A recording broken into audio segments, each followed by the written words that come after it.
How did we avoid blisters? Good question. We did the whole Camino without a single blister, and that was 2 of us. Like many others, our biggest concern before we went on the Camino was worrying about blisters. What do we need to do? How do we avoid them? So we watched lots of YouTube videos, read a lot, and decided that we should buy our hiking shoes before we go, which I did about 6 months before, and I bought these, the Ultra Lone Peaks. Wore them for 6 months before we left, and then we broke all the rules. My partner Gabby, we bought these in London before we flew to Madrid, and she bought these brand new, off the peg, wore them day 1 on the Camino. She didn't get any blisters, neither did I. And I had an unfortunate situation in that these are 0 lift, which were fine for walking around normal walks and hikes. But after about 5 days on the Camino, I found they seriously affected my Achilles heel, or Achilles tendon on both sides, and it became painful. So I thought, okay, I'm gonna have to buy a new pair. So I bought these whilst on the Camino. They are about a 4 centimeter lift, something like that. Anyway, normal lift on a shoe. Again, straight off the peg and then straight into the walk. And my big concern was I'm going to get blisters. I didn't. So what I'm going to do now is share with you how, touch wood, that we managed to avoid getting blisters on the walk. And it all comes down to foot care. So every morning, without fail, we used the blue wide athletic tape that you see athletes strap on their legs and strap around their shoulders. We just cut a small strip off and put it round our ankles. It's quite stretchy, and if you just put it on, it's got a lot of stretch in it, so it doesn't peel off, it doesn't move around, and it doesn't cause any friction. Because the friction, if there is any friction, is on the material and not on your skin. Then we followed advice of many others, and thank you YouTube.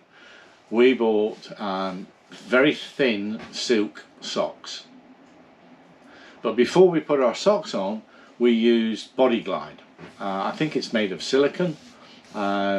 We both smothered our feet in it in the mornings, every single day, and one tube or one thing lasted both of us the entire trip. So we put that on religiously every day, then put on the silk sock, and then we bought some rather expensive, but they work, merino wool hiking socks, and put those on. So we walked during the day. The shoes we actually bought as recommended, either a half a size or 1 size bigger, because your feet do swell, and that seemed to work for us.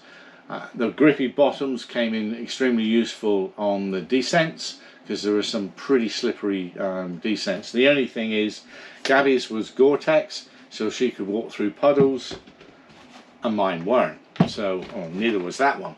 So occasionally I got wet feet, particularly when it rained, but I still didn't get blisters, which was good. So in the evenings after the walk, yes, your feet are aching. There's nothing you can do about that. You walk a long way. We generally try to do 20 kilometers, and some days we did 32, 34. So in the evenings we would shower and then use some form of foot cream every single night on our feet, and massage that foot cream in to keep our feet soft. Even on a really long and difficult descent where we thought we were going to get blisters because you're pushing on the front of your shoes all the time and trying to keep balance. I thought, well, if I'm going to get a blister, it's going to be today, and it never happened. So I think that even wearing brand new shoes, we managed to get away with it, and I think it's solely, probably the biggest thing was that blue athletic tape.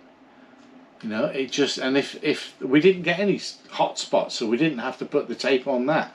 We just religiously put it on our ankles each day, and I think that probably, along with all the other bits and other things, probably saved us.